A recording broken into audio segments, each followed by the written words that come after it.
Viewers, welcome to my channel A M mathematics. आज हम exercise 5.1 का क्वेश्चन नंबर फर्स्ट के पार्ट्स करेंगे। क्वेश्चन नंबर फर्स्ट का सेकंड पार्ट कर रहे हैं हम सबसे पहले। क्वेश्चन नंबर फर्स्ट कहता है, in which of the following situation does the list of numbers involve make an arithmetic progression and why. कि हमें कुछ सिचुएशन दी है, उसमें बताना है कि अर्थमेटिक प्रोग्रेशन है या नहीं, अगर है तो क्यों है। तो हमारा क्वेश्चन नंबर फर्स्ट का सेकंड पार्ट कहता है, the amount of air present in a cylinder when a vacuum pump removes 1/4 of the air remaining in the cylinder at a time। कि हमें किसी भी सिलेंडर में जो एयर प्रेजेंट है उसमें से अगर वैक्यूम पंप लगाते हैं तो वैक्यूम पंप एक बार में कितनी एयर को रिमूव करता है सिलेंडर में से 1/4 पार्ट। जितनी एयर है सिलेंडर में उसका 1/4 पार्ट को एट ए टाइम वो रिमूव करता है। तो अब हमको ये बताना है कि इससे एक एपी फॉर्म होती है या नहीं होती है, ये हमें बताना है। अब इसको हम सिंप्लीफाई करने के लिए हम मान लेते हैं कि हमें अभी ये नहीं पता है कि सिलेंडर में एट ए टाइम कितनी गैस है, अभी कितनी एयर प्रेजेंट है। तो हम उसको अज्यूम कर लेते हैं, let air present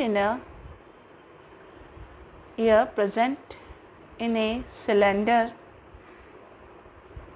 is x। अब x यूनिट इसकी कुछ भी ले सकते हैं, तो हमने यहाँ लिख दिया x यूनिट, उसमें एयर प्रेजेंट है। अब हमने कहा कि जब हम वैक्यूम पंप लगाते हैं उस सिलेंडर में तो एट ए टाइम कितनी गैस को वो रिमूव करता है, 1/4। तो स्टार्टिंग वैल्यू तो गैस का अमाउंट कितना है, x यूनिट है, फर्स्ट वैल्यू तो ये हो गई। अब 1/4 पार्ट रिमूव करता है, तो when vacuum pump is used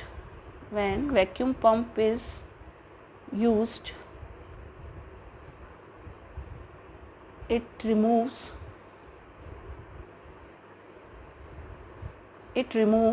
1/4 of the air present in one by part of the air present in cylinder। ये हमारे पास एक पॉइंट दिया हुआ है। तो जब हम first time vacuum pump use करेंगे तो क्या करेगा, जो अमाउंट अभी x यूनिट है उसका 1/4 ये एयर उसमें से रिमूव करेगा। तो अब किसी भी चीज़ का x का अगर हम 1/4 निकालें तो क्या हो जाएगा, x इंटू 1/4, यानी x/4 यूनिट गैस को वो बाहर निकाल देगा। तो रिमेनिंग गैस क्या हो जाएगी, अभी इस समय रिमेनिंग गैस कैसे निकालेंगे, रिमेनिंग गैस हो जाएगी, x यूनिट तो थी उसमें पहले स्टार्टिंग में, अब उसमें से 1/4 अगर वो रिमूव करता है तो वो कितना अमाउंट है, x/4। तो हमारी नई वैल्यू क्या आ जाएगी, x माइनस x/4 आ जाएगी। तो इस तरीके से हम इसको यहाँ लिखेंगे, when vacuum pump is applied first time, when vacuum pump is used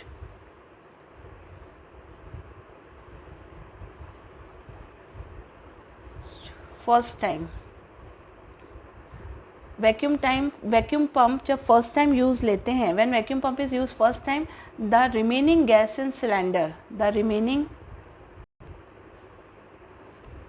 gas in cylinder is equals to, कितनी बची, अभी मैंने आपको समझाया पहले x थी, इसका 1/4 रिमूव कर लिया तो कितना पार्ट रिमूव कर लिया, x/4।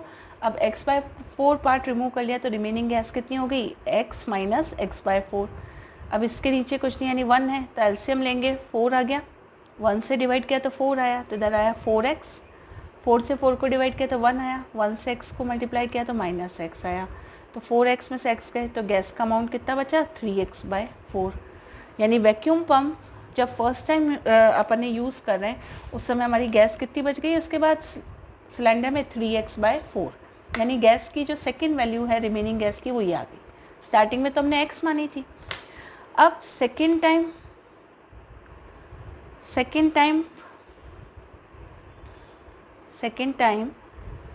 Vacuum pump is used, vacuum pump is used, then remaining gas in cylinder is equals to अब एक बार में हमने देखा कि वैक्यूम पंप कितनी गैस को रिमूव कर देता है 1/4, जो अमाउंट है सिलेंडर में उसका 1/4। तो अभी हमारा अमाउंट कितना है 3x/4 है, तो 3x/4 का 1/4 अमाउंट रिमूव करता है वो। तो हम क्या कर देंगे 1/4 कैसे निकालेंगे, 3x/4 को 1/4 से मल्टीप्लाई करके।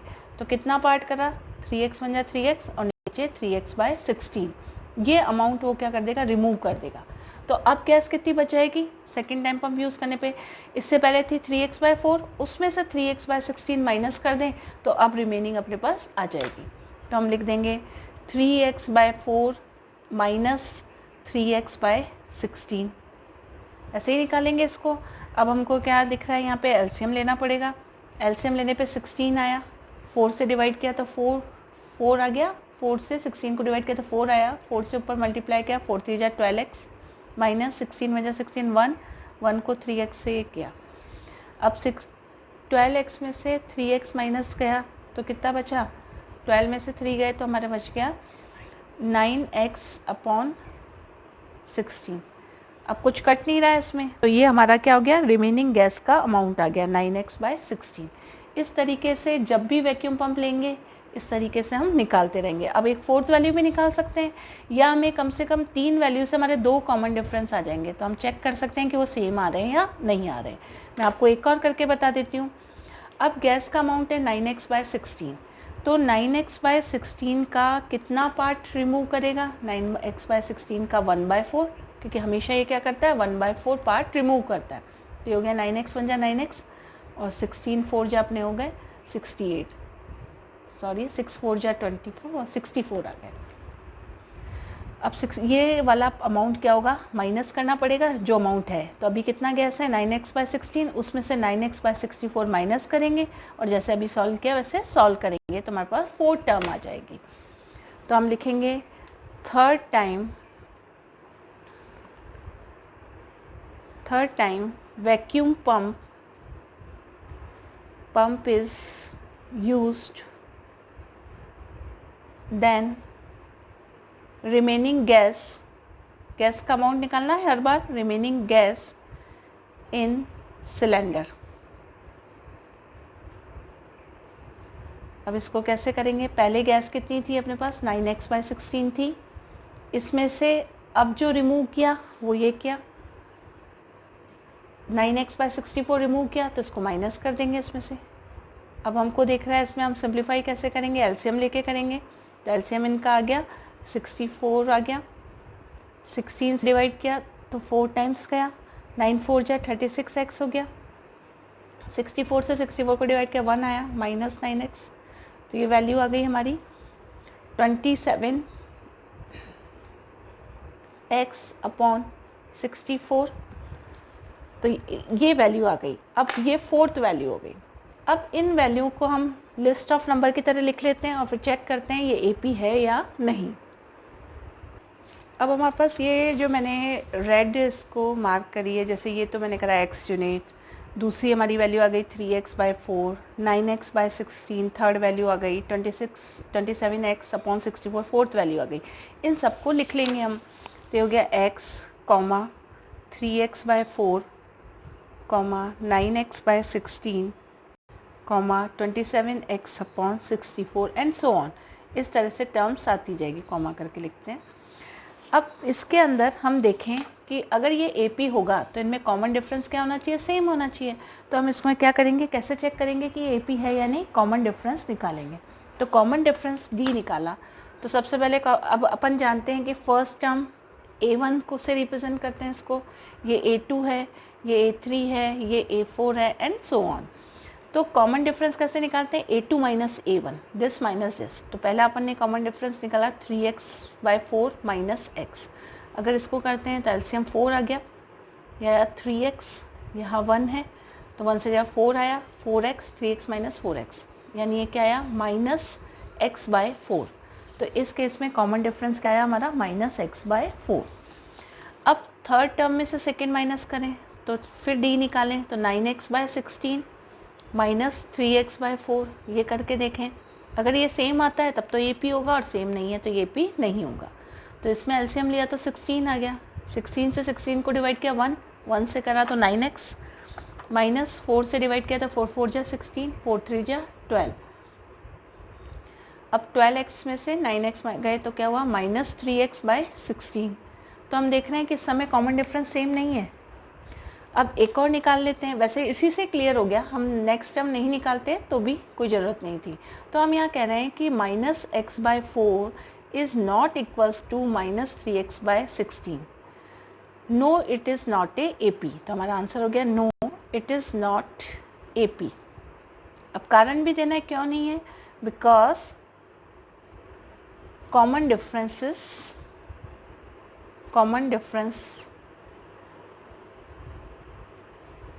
is not same common difference same नहीं है।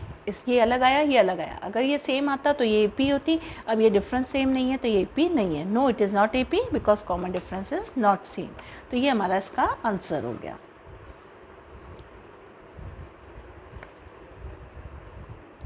अब हम एक्सरसाइज 5.1 का क्वेश्चन नंबर फर्स्ट का थर्ड पार्ट देखेंगे। क्वेश्चन नंबर फर्स्ट है, in which of the following situation does the list of numbers involve make an arithmetic progression by. मतलब ये सिचुएशन दी गई है, इनमें ये बताना है कि AP बन रही है या नहीं बन रही है, और AP है तो क्यों और नहीं है तो क्यों नहीं। तो हम फर्स्ट का थर्ड पार्ट अभी करेंगे। थर्ड पार्ट कहता है the cost of digging a well. एक कुएं को खोदने के लिए after every metre of digging when it cost ₹150 for the first metre. यानी 1 मीटर तक कुआं खोद रहे हैं तो कॉस्ट कितनी आ रही है, ₹150 and raises by ₹50 for each subsequent metre. और फिर खोदते जाते हैं उसको तो हर मीटर पे ₹50 बढ़ जाते हैं। यानी पहले 1 मीटर खोदने के ₹150 लगते हैं, फिर 50 करके बढ़ते जाते हैं पर मीटर के हिसाब से। तो हम इसको बताना है कि ये AP है या नहीं। तो हम इसको यूँ लेते हैं, फर्स्ट मीटर, इसको यूँ करें कि फर्स्ट मीटर के कॉस्ट कितनी आ रही है, ₹150। Cost of digging a well up to first metre. 1 metre के लिए क्या आ रही है कॉस्ट है, इज इक्वल्स टू ₹150। ये हमारा पहला A आ गया, यानी फर्स्ट टर्म आ गई, हम ये कह सकते हैं। पहले मीटर के लिए आ गया ₹150। फॉर सेकेंड मीटर, अगले मीटर के लिए, मतलब इस 1 मीटर के बाद और 1 मीटर खोदना है तो हम ये लिखेंगे फॉर सेकेंड मीटर। ये पूरी चीज़ वही लगेगी, cost of digging a well for second metre is equals to कितना बढ़ जाएगा पर मीटर के हिसाब से, 150 में क्या ऐड कर दो 50। तो अब कॉस्ट क्या आ गई, ₹200 आ गई। तो ये हमारी सेकेंड वैल्यू आ गई, इसकी सेकेंड टर्म आ गई। अब फॉर थर्ड मीटर के लिए क्या लगेगा, फॉर थर्ड मीटर के लिए क्या, जो कॉस्ट थी उसमें 50 ऐड होता जाएगा। तो 200 तो लग ही रहा था, फिर उसमें क्या हो जाएगा 50 और ऐड हो गया, तो ये हो गया ₹250। ये हमारी नेक्स्ट टर्म आ गई। इसको भी हम रेड से मार्क कर देते हैं ताकि हमें पता चले किन टर्म को साथ लेना है। अब नेक्स्ट एक और मीटर के लिए, यानी हम कह सकते हैं for fourth metre, next metre के लिए क्या हो गया, नेक्स्ट मीटर के लिए जो ये कॉस्ट आई थी इसमें और क्या ऐड हो जाएगा, 50 ऐड हो जाएगा। तो हम ये कह सकते हैं 250 + 50 इज इक्वल्स टू 300। अब ये चलता जाएगा, इट इज़ सो ऑन, चलता रहेगा। लेकिन हम ये 3-4 टर्म लेके देख सकते हैं कि ये AP है या नहीं है। अब इन टर्म्स को हम कैसे लिखते हैं, इन टर्म्स को लिखने के लिए हम क्या करते हैं, कॉमा लगा के सेपरेट कर देते हैं। 150, 200, 250, 300 एंड सो ऑन, इनफाइनाइट तक ये चलता रहेगा। अब इसमें हमको चेक करना है कि ये AP है या नहीं। तो AP चेक करने के लिए हम क्या करते हैं, कॉमन डिफरेंस D निकालते हैं। कॉमन डिफरेंस कैसे निकलता है कि हर टर्म में से उसके पहले वाली टर्म को माइनस करते हैं, और अगर वो सेम आता है तो हम कहते हैं ये AP है। तो इसको तो बोलते हैं फर्स्ट टर्म A1, ये सेकंड टर्म A2, ये थर्ड टर्म, ये फोर्थ टर्म। तो हम पहले एक D निकालते हैं, यानी A2 - A1 करते हैं। तो यानी 200 - 150 किया तो इसकी वैल्यू आई ₹50। ये तो एक निकाला। अब दूसरा के लिए क्या करेंगे, 250 - 200 करेंगे, फिर एक और निकालेंगे 300 - 250 करेंगे। अब हम नेक्स्ट D निकालेंगे, नेक्स्ट D करके चेक करेंगे A3 - A2। A3 की वैल्यू हमारे यहाँ पे आई थी 250, तो 250 में से A2 की माइनस करेंगे तो A2 हमारा था 200, तो ये भी कितना आ गया 50 रुपीज़। हम देख रहा था कि हमने देखा पहले भी D हमारा 50 आया, अभी भी D 50 आया। एक और वैल्यू से चेक कर सकते हैं, वो है A4 माइनस A3। A4 की वैल्यू हमारी आई थी 300, A3 की थी 250, तो इसका डिफरेंस भी क्या आया 50 रुपीज़। तो हमने देखा कि common difference D is same, तो इस पूरी सीरीज़ में कॉमन डिफरेंस 50 रुपीज़ चला, तो ये एक AP फॉर्म होगा। तो हमारा आंसर हो जाएगा yes, it is AP, because common difference is same,